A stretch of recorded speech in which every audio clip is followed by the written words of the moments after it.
chance to talk about these things. Conflict resolutions. When is enough enough?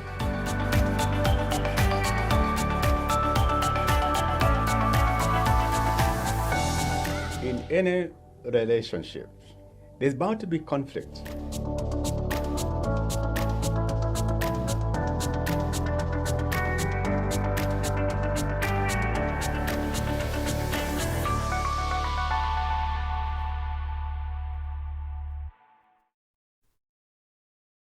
I want to encourage you, wherever you are, to stay on.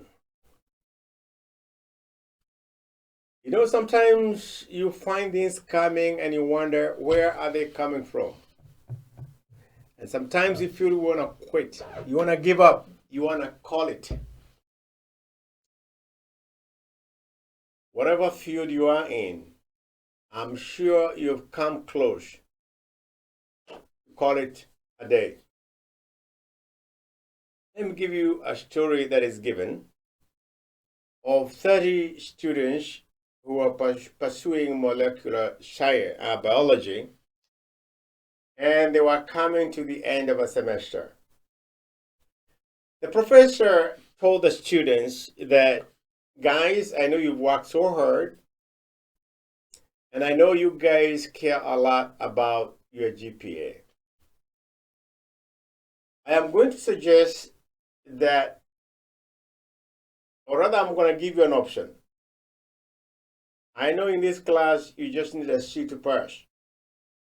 You've worked so hard, and I know your life is tough out there. I'm willing to offer grade B if you choose not to take this exam. If you want to attempt to get better grade, fine. But all of you are good students, and I'm willing to offer grade B so that you can go home.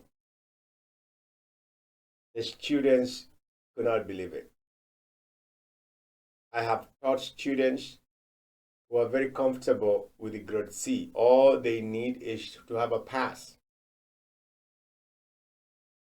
In this class,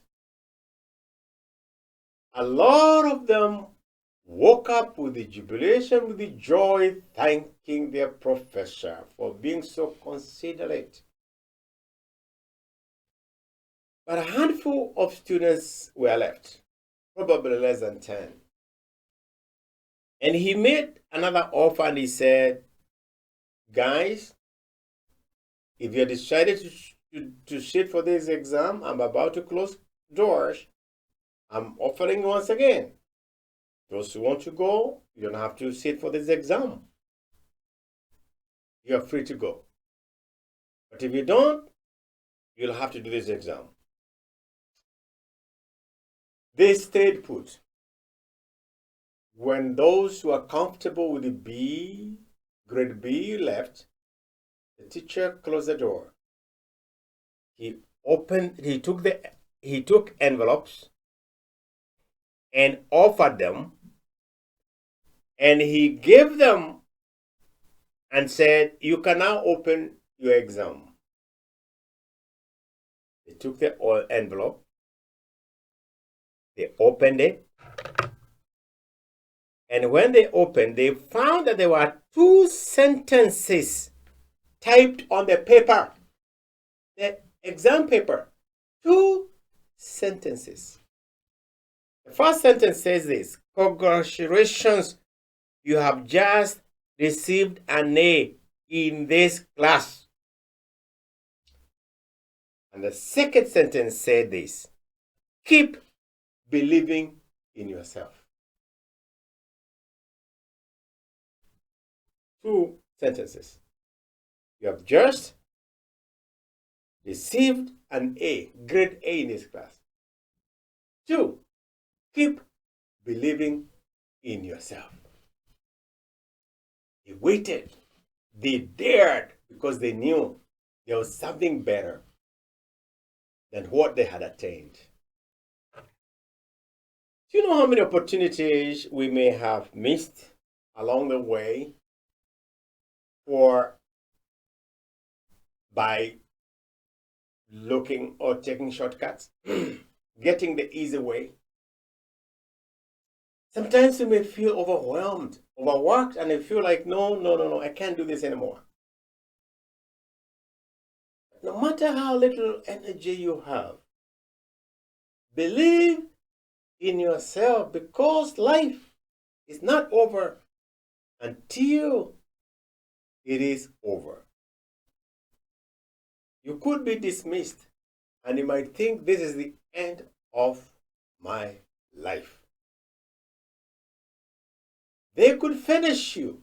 In the political terms, they could even impeach you and say you're politically dead, or business is about to close.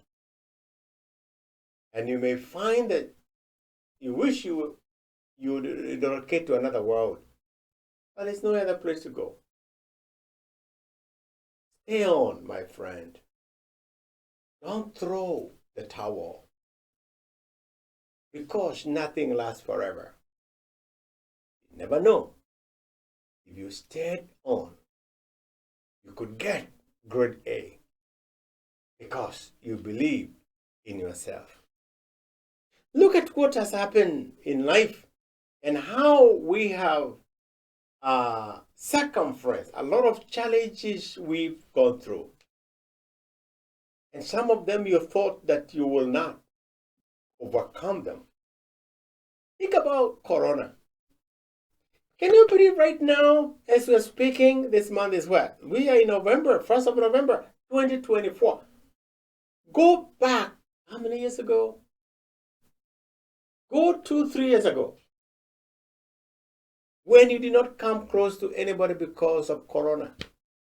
We had masks, right? We even forgot how people looked like, their lips. The women couldn't do the lips. They could take care of their beautification, because it didn't matter then. It was a matter of life and death. We could not visit our friends. Corona deprived us relationship. They shut down, planes from flying. Do you remember for us in the church, we couldn't go for several months. I would come to church and talk to empty pews. We ran out of food.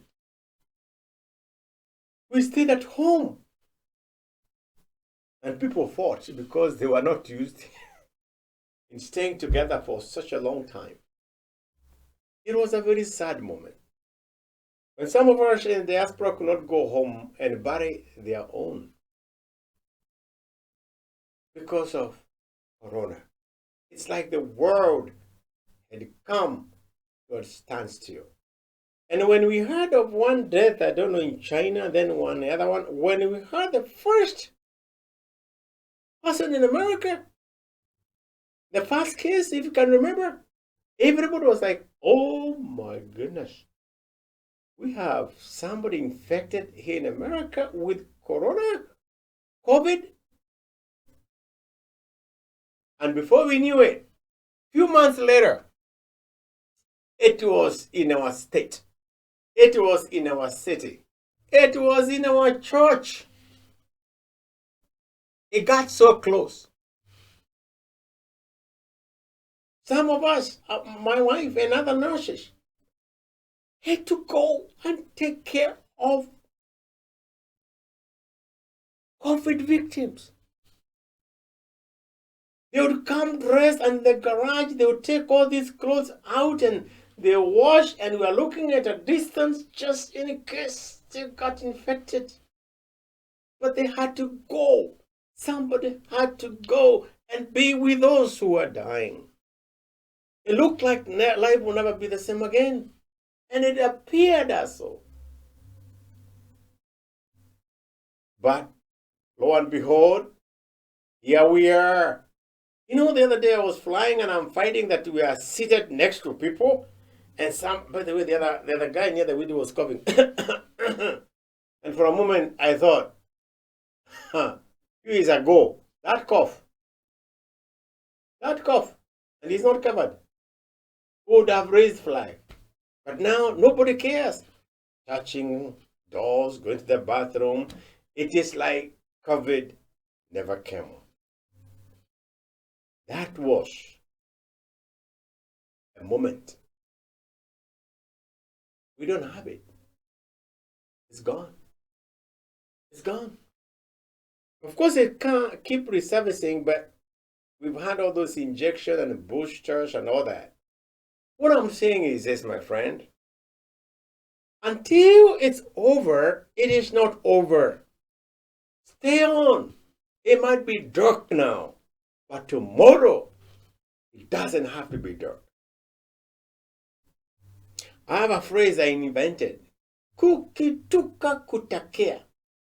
Yani, when dusk comes, know that dawn will come.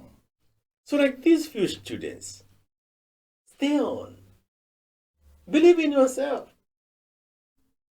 Even when you've been dismissed and you're like, no, this is perishing. This boat is about to capsize. Remember the story about the wreck in the sea where Paul would tell people, please remain in the boat. Because when the boat was about to capsize and it was dancing and all that, people are thinking the best thing is to jump into the water. Why do you jump into the water and you don't know whether the sharks are waiting for you? He said, it is safer here in the boat. Instead, stay in the boat. And even though the boat was just tossed around, within time, they got to the shore and they landed safely. Because a voice had come and an angel had assured Paul, saying, nobody will perish in this boat. I don't know what frightens you.